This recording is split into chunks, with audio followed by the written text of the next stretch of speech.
গালিব আমার থেকে দিব্যি কথা লুকাচ্ছে, তবে সে সহজে কথা লুকানোর ছেলে নয়। এর পেছনের রহস্যটাও বের করতে হবে। আর মুন্নির ব্যাপারে সব তথ্য আমাকেই বের করতে হবে। মুন্নি কোনো সাধারণ মেয়ে নয়।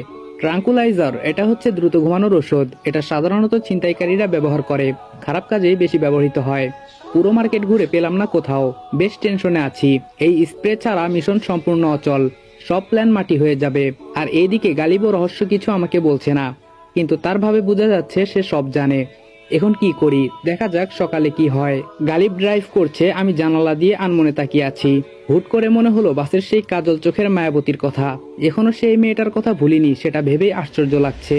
মেয়েটি বাস থেকে নেমে কোন মহাশূন্যে হারিয়েছে কে জানে। খুব করে ইচ্ছে করছে মেয়েটির সাথে আরেকবার দেখা হোক, কিন্তু বিধাতা সহায় না হলে এটা কোনোভাবে সম্ভব না। সেই অদ্ভুত স্পর্শ এখনো মনে সাড়া ফেলে যাচ্ছে।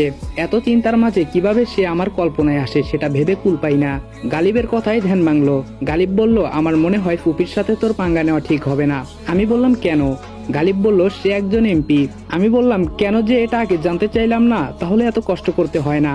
গালিব বলল, তোকে আমি কমপক্ষে 50 বার বলতে চেয়েছি, যখনই পরিবার নিয়ে কিছু বলতে যাই ধমক দিয়ে উঠিস। কার এত ঠেকা পড়েছে তোকে বারবার বলতে গিয়ে ধমক খাওয়ার? আমি বললাম অন্তত এটা বলতে পারতি তোরই বোবা। গালিব বলল, সেটা বলিনি আমি ইচ্ছে করেই।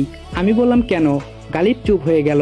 গালিবের এসব আচরণ মোটেও ভালো লাগছে না। তোরই বোবা এই নিউজটা কেন সে গোপন রাখবে? এর পিছনে আবার কি কারণ লুকিয়ে আছে? সব থেকে উত্তম কাজ হবে মেজাজ শান্ত রেখে গালিবকে আর এই সম্পর্কে কিছু না বলা। পরে কোনো এক সময় সে নিজেই বলবে। আমি বললাম, আচ্ছা গালিব, নদীর ওই পারে যেতে কতক্ষণ সময় লাগবে? গালিব বলল, কেন যাবি সেখানে? আমি বললাম যাব না, তবুও জানতে চাই আর কি। গালিব বলল, যাবি নাকি, চল ঘুরে আসি। আমি বললাম, না আজকে না, এমনি খুব টায়ার্ড আমি। গালিব বলল, ঠিক আছে বাসায় গিয়ে রেস্ট নে। আমি বললাম, আর একটা কথা। গালিব বলল, কি? আমি বললাম, আমি যে মেঘ সেটা যেন তোরিও না জানে। গালিব বলল, ওকে। আমার দিকে বাড়ির অনেকে অদ্ভুত দৃষ্টিতে তাকাচ্ছে, হয়তো গালিবের ফ্রেন্ড হিসেবে আগে কেউ দেখেনি সেই জন্য। গালিব আমাকে রুমে রেখে কোথায় যেন চলে গেল। টায়ার্ড হলেও ঘুম আসছে না। গালিবকে ডাকতে ডাকতে কে যেন গালিবের রুমে আসছে। মহিলার কণ্ঠ শোনা যাচ্ছে, কিন্তু গালিব তো রুমে নেই। একটা গেম খেলা যাক। আমি কম্বল মুড়ি দিয়ে শুয়ে পড়লাম। মহিলাটি বলছে, এই গালিব। আমি বললাম, হো। সেই মহিলাটি বলল, তুই ঘুমাচ্ছিস? আর এইদিকে এলাহি কাণ্ড ঘটে যাচ্ছে। মেঘ নাকি বাংলাদেশে এসেছে, আজকালের ভিতরে এখানে আসতে পারে। এখন আমাদের কি হবে? কি উত্তর দিব সঠিক বুঝতে পারছি না। আমার মনে হয় নীরবে থাকাটাই বেটার। এটা সম্ভবত মেজমামি। মেজমামি বলল, জনমের ঘুম ঘুমা, মেঘ আসলে তোরির বিয়েটাও বন্ধ হবে না। ভালো লাগছে না এসব। মেজমামি বকবক করতে করতে চলে গেল। আমি মুখ থেকে কম্বল সরিয়ে নীরব হয়ে আছি। বুঝতে পারছি না কি হচ্ছে, সব কেমন এলোমেলো হয়ে যাচ্ছে। আমার উপস্থিতি সবার নিদ্রাহীনতার কারণ, তবে কেন? এদিকে মামাতো বোন মুন্নি আমাকে মারার প্ল্যান করছে, এইদিকে মামি কি সব বলে গেল। কে জানে তাদের দলে আর কে কে আছে। না, ঘুমালে চলবে না, একটু হাঁটাচলা করি। আমি চলে আসলাম ডেকোরেশনের লোকের কাছে। ওরা বাড়ি সাজাতে ব্যস্ত। কে জানে কবে থেকে শুরু করেছে। এত বড় বাড়ি মুখের কথাও নয়। আমি একটা চেয়ারে বসে আছি, কাজ না করলেও চলবে, যেহেতু পরিচয় আমাদের ডেকোরেশন।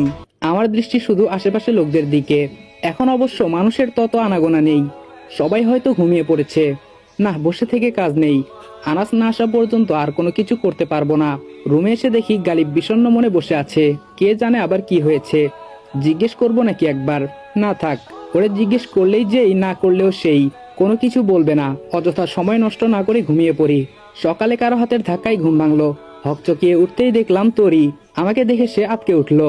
হাতে তার চায়ের কাপ, মুখে বিষণ্ণ ভাব। আমি কি করব বুঝতে পারছি না। কাল বাদে পরশু যার বিয়ে সে এখানে কেন? আবার চায়ের কাপ হাতে। আমার বোনটাকে কি সবাই দাসী বানিয়ে রেখেছে নাকি? আসসালামু আলাইকুম এভরিওয়ান। গল্পের ফুল পার্ট ইউটিউব চ্যানেলে আপলোড হয়ে গেছে। ইউটিউব চ্যানেলের লিংক টিকটক বায়োতে দেওয়া আছে। তো দেখা হচ্ছে নেক্সট ভিডিওতে। ততক্ষণ ভালো থাকবা, সুস্থ থাকবা। আল্লাহ হাফেজ।